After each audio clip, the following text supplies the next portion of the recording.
Welcome back to our channels, Warriors. We are still growing. If you haven't had Raquel Buckle, smash that subscribe button. Go and have her smash it right now. First and foremost, let me give a shout out to the following patrons: American Mestizo, Lori, 559CO, Ruben, Cornbread Killer, Herbuma AZ, CJ Zavalza, EOP Whisperer, Las Vegas Lights Live, Give Me Two Good Coughs, Pre of These Nuts, Lockdown 5, Crystal Bon La Reina, Don't Trip, Winston, Tony, Trailero 760, Breathing Underwater, El Skid, Hobie Cat, Lead With Love, Elbert 12, AI Vega, Esquiel, Big Bad 48, JT, Nova, Linda, the retired CEO, Michigan Wolverines, Armando, Abuelita's Irma, Abuelita's Journey, Mikey 559, the homie Marius, Chevelle 66, Gigi, and Daus Herrero. If you have not already signed up for the Patreon, I'm going to be giving away an Xbox to one lucky Patreon member. Make sure you hit that link in the description below. This motherfucking episode right here, man. So, there was a power outage at Richard J. Donovan Correctional Facility. Made the news. It's about the millionth time RJD has made the news, and not in a positive way. So what did your boy do? Went to the CDCR website, and I was like, you know what? Who supports the facility? Who is facility support? And I look at the administration list, and I see none other than Raquel Buckle. Shout out to Raquel Buckle. This whole episode is going to praise and go through her employment history from a factual perspective. Now, I myself have never heard of what an assistant deputy director is. From time to time, CDCR invents, makes up new positions, titles. Hey, some people like titles, some people like positions, but nevertheless, let's get back to good old Raquel Buckle. Well, who is she, Hector? I'm glad you guys asked. I'm truly glad you guys asked. My first introduction to Raquel Buckle, it was me, myself, Lieutenant S, Lieutenant L, and Lieutenant VC. The guy that did acting captain, the guy that I call a buffoon, the guy that I let borrow my captain bars. And he turned around and wrote me up. I had some pair of acting captain bars. Don't trip. I never acted.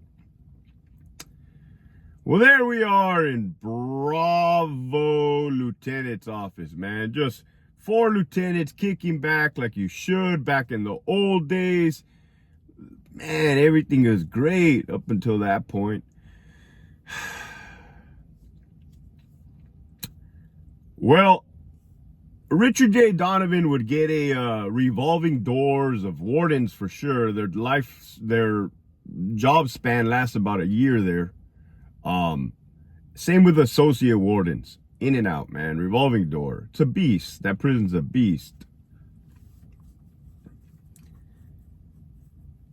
So we get word that a lady by the name of Raquel Buckle, who is now a new associate warden, has joined our team. Our beloved team, right? Again, never met her before. Hey, new face, new place. Let's get it. No face, no case. King Little G.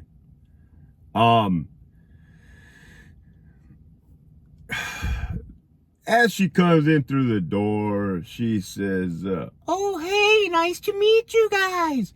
We say, oh, hey, ma'am. Hi, nice to meet you, ma'am. Oh, please. Let me see. We're all military. We were all military. I was from the Army. Lieutenant S and Lieutenant L were from the United States Marine Corps. And Lieutenant VC served in some kind of Tijuana Special Forces, Federales. You know, where they be doing some, whatever they have down south, right? Told you the guy with a paisa. Anyhow, they're like, oh, yes, ma'am, nice to meet you. Oh, please, call me Raquel. Call me Raquel. We're like, okay, yeah, ma'am, nice to meet you, right? We all have professionalism.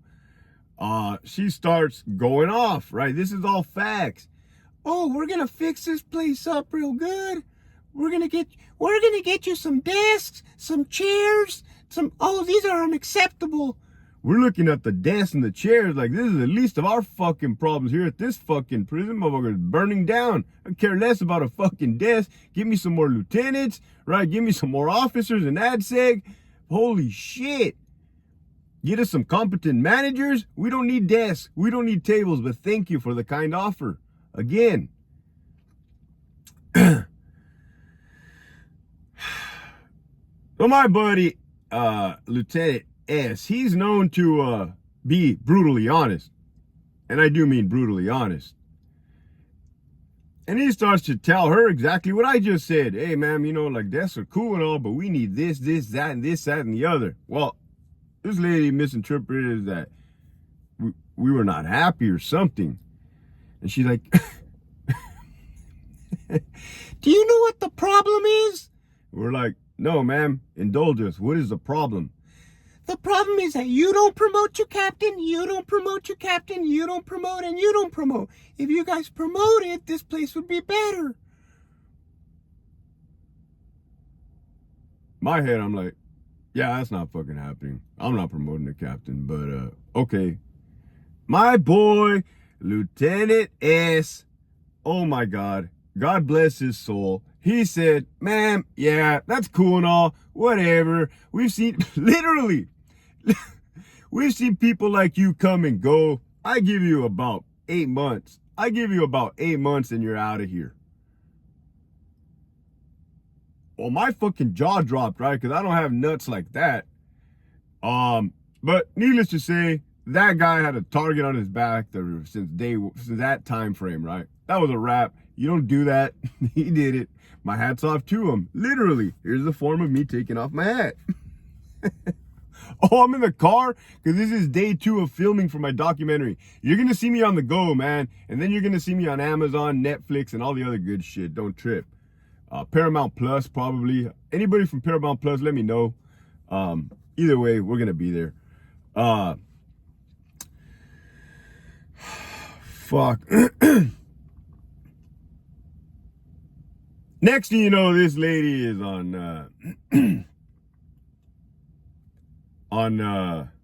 well, so we're like, who is she, right? Who is she? We don't know. Who is this lady? Came from Calipatria, Calipat State Prison, home of the level 4 GP killers. Hey, man, I ain't never met nobody bad from Calipat, well, except Pollard. But, you know, majority rules, good prison, from what I hear. And I hear that a lot.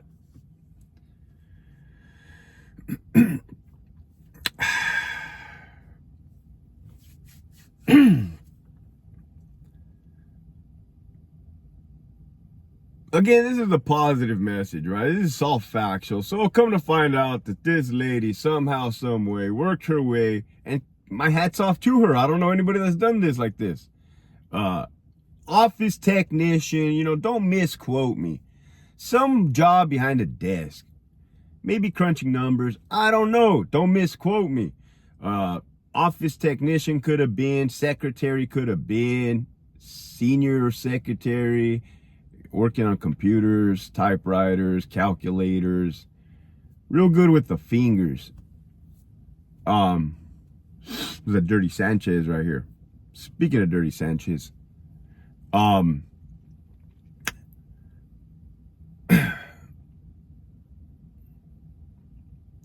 Somehow, I told you guys, didn't have to be a CO to become an associate warden. She went from like office technician number 1 to office technician number 2 supervisor to probably like business manager. I think that's what the lady was. Office technician, secretary, business manager. Again, don't misquote me because that's not my realm. I took typing class in fucking Mr. McMurray and Brawley. Oh, the ladies from Brawley. Come to find out, the ladies from Brawley. She says, oh, I know your mom. I know your mom. I'm like, holy shit. Is this good? Is this bad? What the fuck does this mean for me? Oh, it would mean all bad. I really don't know. I don't know if my mom bullied this lady. I honestly don't know. But from out the gate, the lady had it out for me. Again, no hard feelings. This is just going to shine light on her very successful career thus far. Frog in my fucking throat. Hector, get to the goddamn point. Okay, somehow, some way, the lady, Pollard came over, right? Pollard came over. He pulled his strings with Connie Gibson. Connie Gibson was the director at the time, right? Nice black lady from Compton. And I guess Pollard said, yeah, the agreement is if I make Buckle my chief deputy warden, I'm going to take that position as acting warden at Donovan. Boom. Now you know how that happened. So Connie Gibson more than likely pulled some strings for Marcus, her boy. And now Buckle has become our chief, right? Chief deputy warden. Well, I'll be damned, lady. Oh, let me rewind. I missed an important fucking part. When Lieutenant S put her in her place and said, ma'am, we see people come and go all the time. I give you 8 months. It's like the eyes turned red, like a pit bull. She said, I will be the warden of an institution one day. I will be the warden of an institution one day. Like, the hell? Yeah, good luck with that. Bye. Right, I want to go back to hanging out and eating our breakfast. What the fuck? That was important, right? That was an important piece of information I almost left out.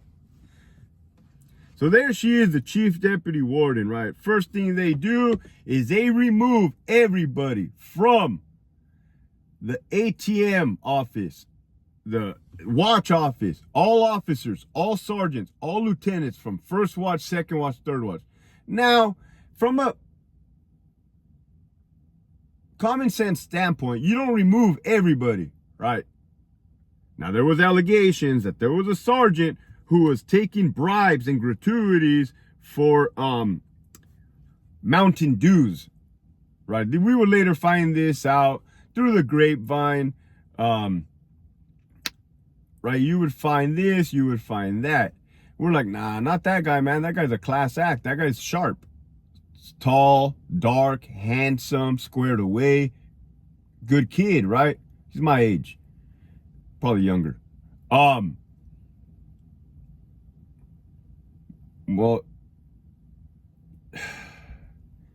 there was a captain who's still there. She has more than 9 lives. Her name is Captain S.A.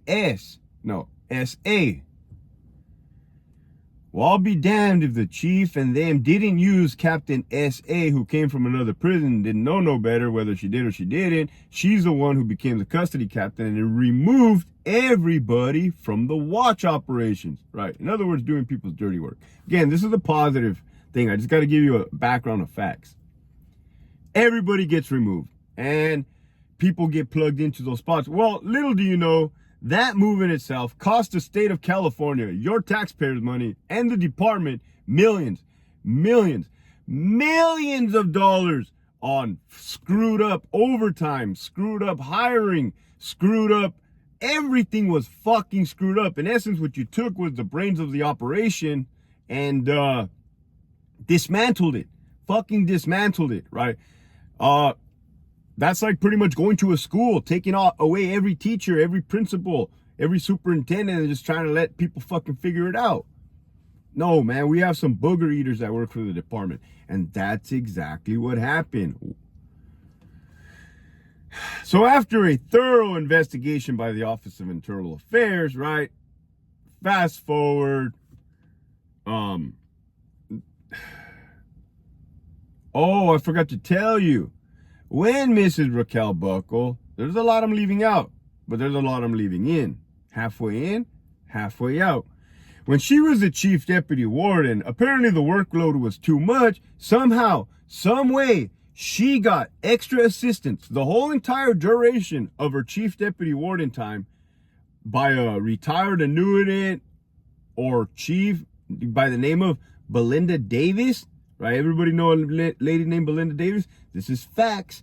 This lady came out of nowhere, thin air, because I was a public information officer. Poof. Right? This is when Warden Pollard said, why do some of my managers say that you're immature? Well, a conversation with Ms. Buckle would lead me to believe that she was the source that told him I was immature. I know this for a fact. So,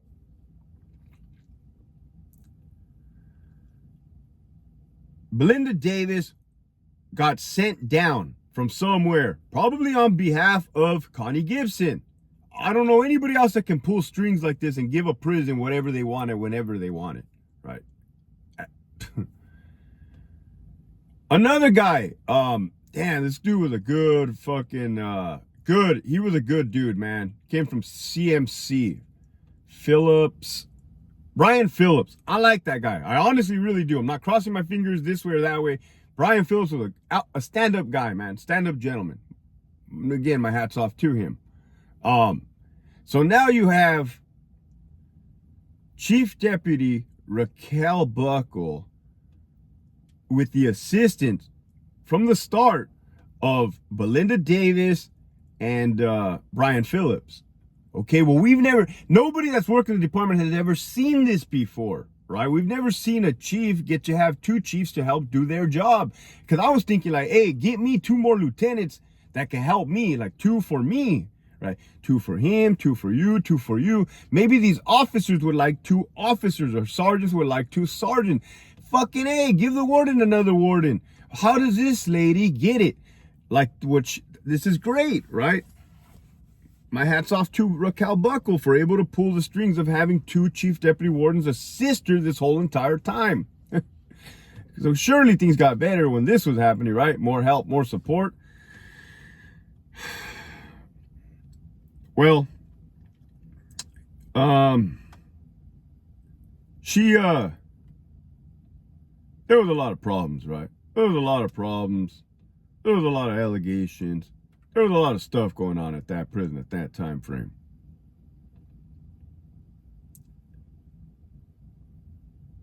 Marcus Pollard's on his way out. Everybody is wondering if Raquel Buckle's going to take up and take the role of warden, right? Everybody's waiting. Everybody's waiting to break an ankle and go out on workman's comp. Watch to see what the next move is. What's going to happen right here? Well, they bring Warden James Hill. I know James Hill. He was my sergeant at Centinela. What a small world. What a small department. Here we go. So like, okay, what's going to happen with Miss Buckle?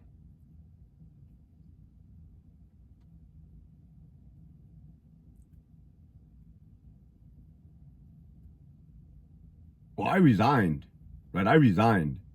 This is the time frame. This is the time frame where I did not know if she was going to become the warden of that institution, right? So I'm like, let me just type up a letter of resignation. Let me type up a letter of resignation just in case, right? Your boy's getting too old to be doing this job anyhow, man. No harm, no foul, no disrespect. Just kind of, you know, you're like a hourglass when you feel the sand filling up. It's like, it's about that time to go, man. Anyways, I resigned. Your boy wasn't going to stick around. And lo and behold, where did they move Raquel Buckle? They moved her to headquarters. Headquarters. Now, who could have done that? I can only assume Connie Gibson. Again, she had a lot of ties. Then you had Kimberly Seibel. That's what that looked like. Connie Gibson taking care of Kimberly Seibel. Kimberly Seibel taking care of those managers that I just named at Donovan, right? Damn, Hector, that's kind of, you be knowing a lot. I know too much, right? So then I look, they made her an assistant deputy director of facility support, whatever that means. Cool. Good. That's great. Good for her. So I would like to say thank you, Raquel Buckle, because if there wasn't a you, there wouldn't be a me, right? Shout out to Brawley. Wishing you all your best in all your endeavors. And again, I want to reiterate that if there's anybody out there that has hopes and dreams to aspire high places, take it from this wonderful lady, Raquel Buckle. She was able to not only bypass the rank of warden, which I've never seen. That's extraordinary. But she did say, you know, I will be the warden of an institution one day, you see. Well, she really took the cake, because now she's in charge of a lot of things and a lot of people. Now, I don't know if she's in charge of the power at Donovan. I don't know that, to be honest with you. But I just was putting all the pieces together, you know? With that, the message for today is, it's a small world. It's a small department. Your reputation precedes you in life. Don't anybody ever forget that. With that, keep pushing forward.